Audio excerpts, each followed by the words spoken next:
All right, so I saw this a couple days ago where Russell Westbrook was in the game.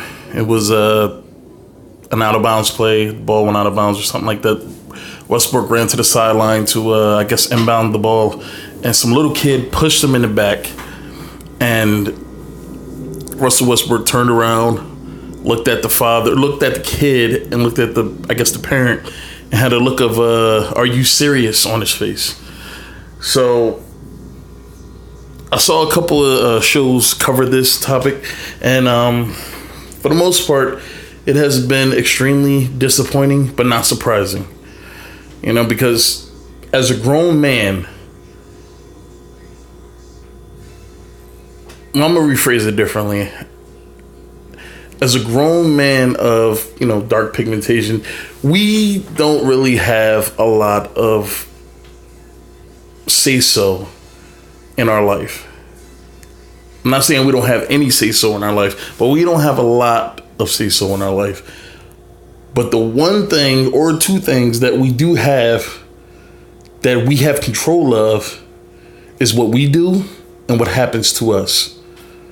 Not the latter part of that. Not every situation we can control, but there are some things we can control. And this was one of those situations that Russell Westbrook definitely could have controlled. Now, a lot of people made a big deal about it being a kid and, Russell Westbrook is overreacting. It's just a child who's at the game. And, but that's not the point.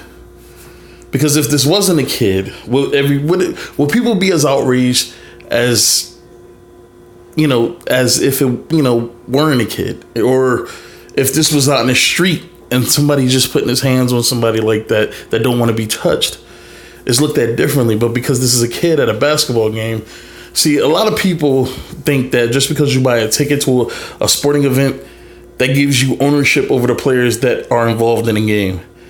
That means that you have the permission to say whatever you want, do whatever you want, yell whatever you want. Doesn't matter what it is. And I watched a video a couple months ago of LeBron James getting heated with one of the fans that was recording him yelling at him saying something to LeBron and LeBron responding back and forth. And it's, LeBron handled it pretty well. I mean, it didn't get heated. He said what he said. He actually, I guess he actually embarrassed the guy a little bit by, I guess, saying something about his girlfriend or saying something about the dude's relationship with his girlfriend. And that was pretty much it after that. But I think another problem with this is, and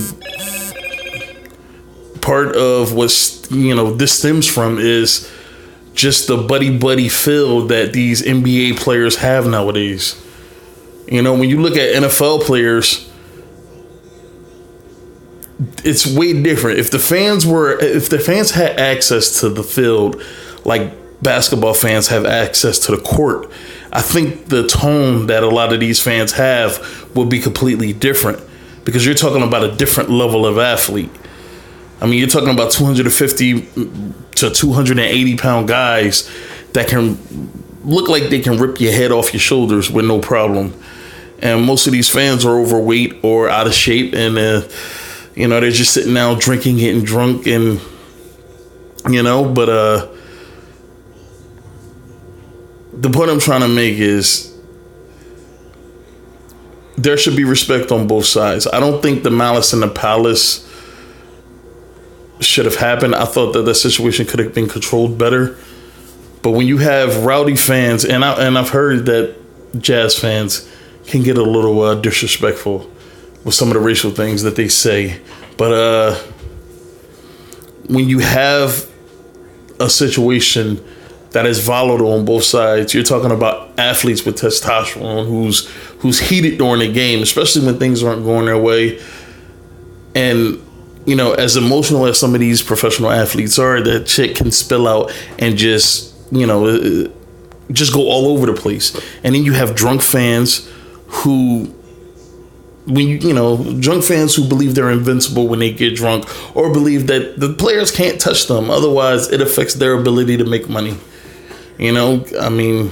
Suspensions, fines, stuff like that. But I've always had this feeling of if a woman is allowed to put her hands on a man, the man should be allowed to defend himself however he sees fit. Same thing goes for a fan. If a fan is allowed to do whatever because the touching doesn't look malicious in any way or anything, but if you touch somebody that doesn't want to be touched and they tell you that and you get disrespectful or anything like that, then whatever happens following that should happen. But I believe Russell Westbrook was just classy in the whole situation. He handled it perfectly. But I'm gonna let them talk, man. I told his dad, just be careful, man. You can't have your son just hitting random people. I don't know him, he don't know me, so just let him know, you know what I'm saying?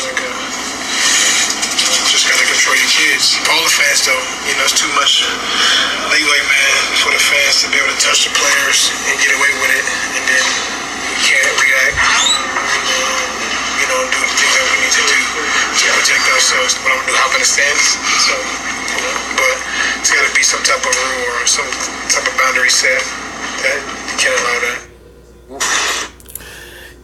And to go back to the point I was trying to make, because I felt like I didn't explain it thoroughly. What I meant by the league is a little bit too buddy-buddy is that the players are too friendly. The players are way too friendly. Back in the 90s, you had a guy like Charles Oakley. And, I heard stories about like a guy named Tree Rollins. You had people like Dennis Rodman. Like, if a little kid would think twice about touching Rodman back in the 90s, because Rodman was out there, man, and this dude was smacking. I mean, he was headbutting refs and shit like that. So, I'm pretty sure fans didn't want to provoke a guy like that, and that's the problem now. I mean, you have LeBron James, Steph Curry, all these guys, and this is what makes Russell Westbrook look so bad, is because everybody else is so nice and so friendly and so forthcoming. And what was it? I watched a clip yesterday of LeBron James. Oh, it was Colin Cowherd. He was talking about this, and he showed a clip of LeBron when a fan hit a half-court shot to win some money. LeBron ran out to the half-court and jumped on a guy, and they rolled around and all this other shit. I laughed at the moment, but I didn't realize then that this was set a precedent in the fans' mind, like, oh, the players are so nice and all this other shit, and we can interact with each other like we've known each other our whole lives. No, man, and that's not every player is like that. Not every player is like that. Not every player is nice like that. Not every player wants to be treated that way. And Russell Westbrook is one of those guys. He's a very real guy. You can't do that shit that you do with LeBron with Russell Westbrook. And that shit should be commended, man, because this league is way too buddy-buddy. I believe, who said that? Giannis, I believe, said that the league is way too nice. Like, the league is way too fucking, is way too, tolerant. I'm just going to say tolerant, and I'm going to leave it at that. All right, I was pretty surprised when I saw the video. So, Shannon, what is your take on the situation? Russ is absolutely right.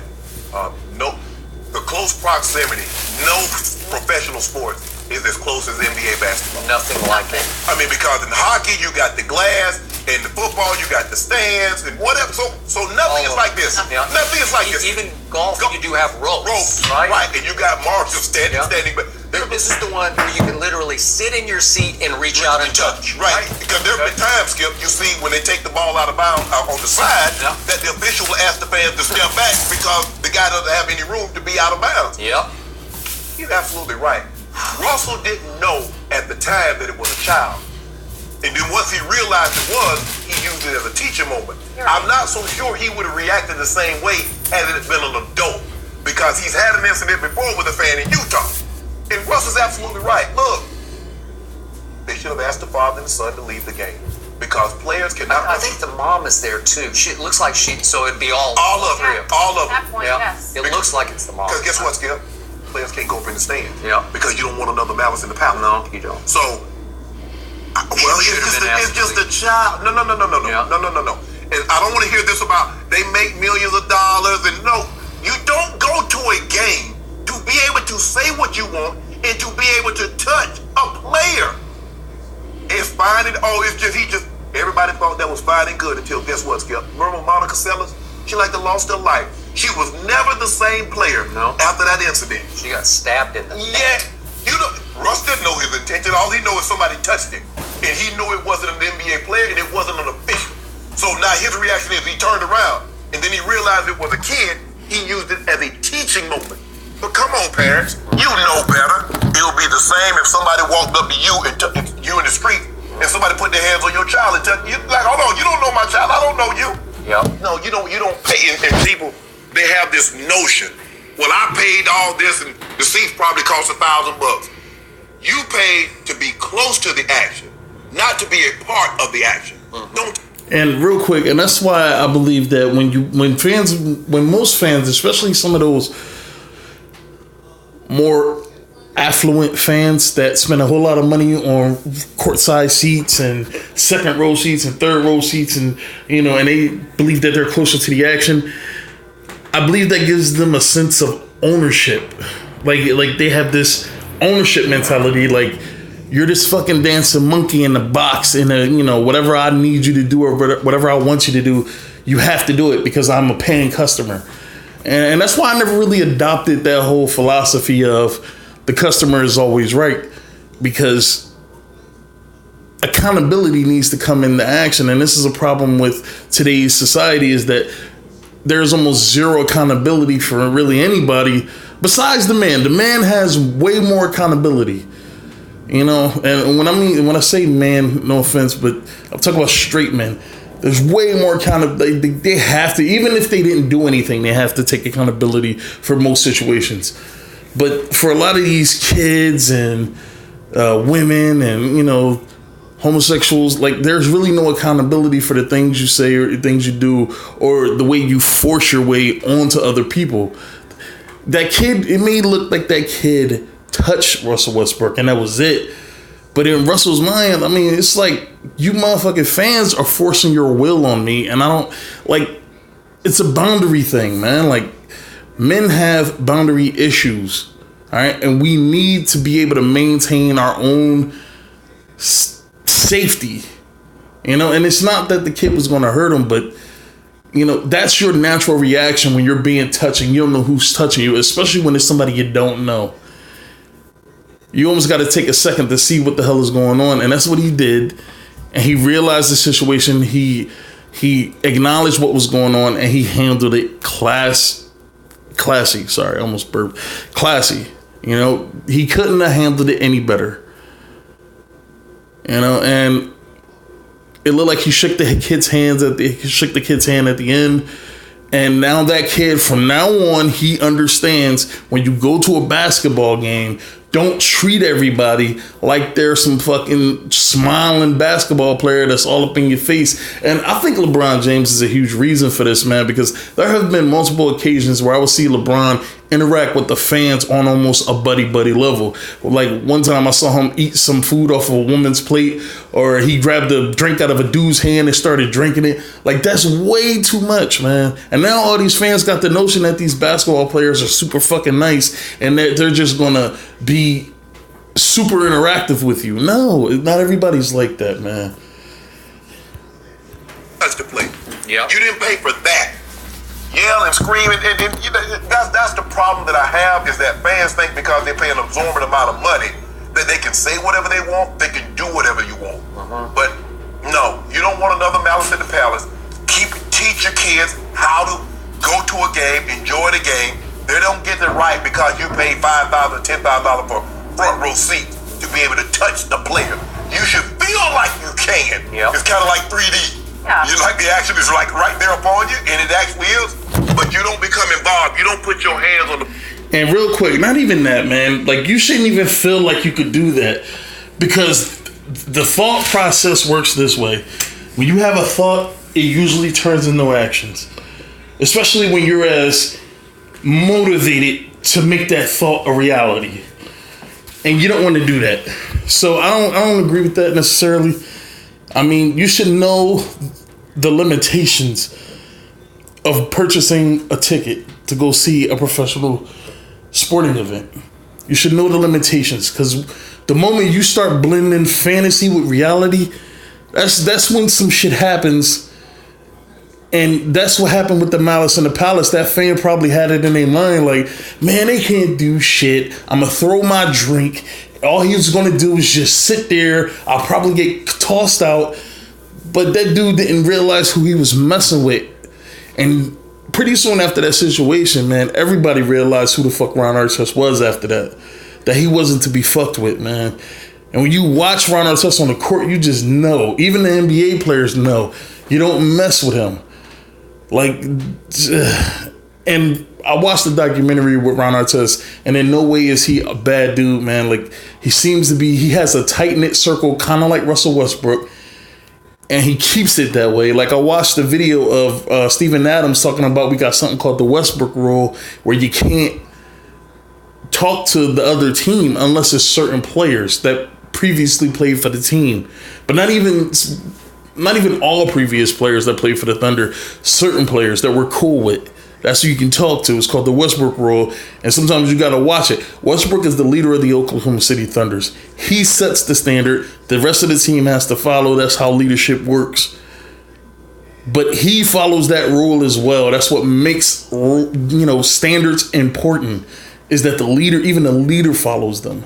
And Russell Westbrook seems like he's a very loyal but very serious guy, and he takes his job seriously, which he should, and he expects everybody else to respect that. And even if you're a fucking kid, it doesn't matter. You need to respect it, and you need to respect him as a man and not put your hands on him. It's not even like the kid knew him. But somehow some of these, media members are going to try to make it out like Russell Westbrook is this super bad person and all. Like they do with every interview he gives. They try to turn it around and make it seem like he's just super combative when he's not.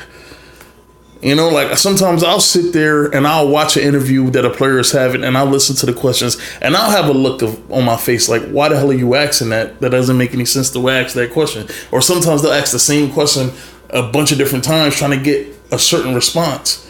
And Russell Westbrook doesn't have that shit, man. And that's the problem with this buddy-buddy league. Everybody expects the players to be super open and super conformative, and not every player is like that. And I'm glad Westbrook is around now, man, because if he was 10 years before he was drafted or 15 years before he was drafted, who knows, man? I think Westbrook is setting a precedent with this today's NBA, and I don't know. I'm gonna keep an eye on a lot of his interactions with fans and media members. I'm gonna keep an eye on what happens from here on out, man, because this type of shit needs to stop, man. This type of shit needs to stop. And having these players be super fucking nice and super fucking interactive with the fans is doing nothing but putting it in the fans' minds that these motherfuckers are there to entertain me, so they have to do whatever I want. And if they don't, all I gotta do is complain, get them in trouble or some shit like that. It's not fair. Players, because Russ didn't know that was a child until he turned around and then he reacted. But I can assure you, if that would have been an adult, that he would have got a very different response from Russ. Quick point of order. I'm not sure how old this child really is, because at first I thought 8-ish, and then the more I look at his face, he might be 12-ish or like 7. He's old enough to know. Okay, right? Agree. Old enough to know. And I sit back and I say, I'm trying to remember. I'm trying to rack my brain. Can you remember ever any fan touching a player in a game? Because I don't remember any. No, not that. I think this was a first. I think it was a first. Seriously. I'm surprised it doesn't happen more. Skip, I know, I agree. Remember NBA Finals when court back in the 80s when he used to storm the court? Mm-hmm. I'm surprised more things didn't happen bad then. Okay. Because you see Larry Bird one year, he shoving people out the way trying to get off the court. Okay, well, you're talking about Indiana State? No, in Boston. Remember they beat the Lakers in Game 7. Well, do you remember the game to get to the Final Four for Indiana State against Arkansas? He just decked one of his own fans who ran on the court and tried to get up in his face. Yes. He decked him. Yes. And those days, no internet, he got away with it, okay? So here's the point. The kid, he just lost it for a second. I don't know if he's a video game product or product of video games where he thinks you're in a video game and you can do whatever you want to do. but he was actually taking a swipe at the opposing star. Am I right? Right. Okay. He wanted to tell his fans, he wanted to tell his friends, I touched Russell Westbrook. Well, I don't know that I think he was pushing him. Yeah. Wasn't he taking a little swipe at him? It looked like he's obviously a Denver guy, so He's got a Nuggets shirt on. Trying to get in his way. Okay. All right. Disrupt So him. he's sort of going after the opposing player. Snap your W-2 and file Fed and state for free. Player, and you tell your friends, look what I did to Russell Westbrook. That's just crazy, man. That's gone completely over the edge. Yes. Now, And also, the father looked like he was a little. I'm not even gonna say a little bit. He looked like he was intimidated. It looked like he didn't know what Russell Westbrook was going to do, and he was just hoping that Russell Westbrook wouldn't have tried to do anything with his child right there. And if that's the case, then you should have went. I don't know if this was the first time this guy ever took his son to a basketball game, but from now on, this should be a warning to every parent. Like, Westbrook already put this dude on notice, and I'm pretty sure he put everybody else on notice. When you bring your kids to games, you got to lay down the ground rules, and one of those rules is don't touch anybody. Not even other fans. Don't touch anybody. all bets are off. And I appreciated the fact that Russell handled it just beautifully because, remember, he now has a 2-year-old son and they just had twin daughters. So he is a father. Yep. He seems to really be embracing fatherhood. Yes. So he tried to use it as a teaching moment for father and son. Right. The one thing he's got to watch, he put his hand down on the kid's knee, right? To say, okay, you got this sort of thing. And again, the liability in this day and age, you can get sued for that. Right. They could say it was psychologically damaging to our child or whatever, because you can sue anybody for anything. You So can. you just have to keep hands off. Yes. So now we've got a physical touching. Right. The verbal has been very interesting because today's players, unlike the players from your age, you were taught, I've always heard through all my years of covering sports, no rabbit ears, just tune, what's the old thing, sticks and stones can break your bones, but words can never hurt you, okay? Well, I've always said, no matter what they yell, these players today, especially these NBA players, they are taking a stand against verbal abuse when it goes to inward abuse or absolutely. mother insults. Talking about my mom, right? Or you got a wife or something like that, absolutely. So I do appreciate that because I used to think, and this is what I live by, if I'm out and somebody's yelling at me, I just tune it out, just go on, head up. And real quick, and then I'm done with this video, but that's how life should be, man. Like, I have these conversations with my sister all the time, and I tell her, sometimes you just gotta ignore that shit. Sometimes you just gotta be alone. Sometimes you just gotta do your own thing. The moment you start worrying about what everybody else is talking about is the moment you stop focusing on what you need to do for yourself. And a lot of these NBA players, and this is the problem with social media, a lot of these NBA players, they're way too involved. They're way too involved. I'm not saying that you shouldn't have a Facebook or a Twitter or anything like that, but when it comes to doing a job, getting a job done, social media shouldn't even come into, like, let your team handle your social media. Like, before games, during games, or after games, you shouldn't be worried about anything. I believe one player was tweeting on the sideline. I don't know if it was a football game. I believe it was a football game. But one player was tweeting or something on the sideline. Like, it's gotten to the point that, like, Antonio Brown Facebook Live and in the locker room. Like, during the season, man, like, really players should just be off social media, man. Off social media. And that's just how it should be, man, because nobody else's opinions about you should matter to the point that you either want to get physically abusive or allow it to infect what it is you got to do, man. Because I believe that was LeBron's biggest problem, man. He was too worried about what other people thought about him instead of realizing that he was in control of his own destiny and nobody else could. What's the word I'm looking for? Nobody else could influence that for him.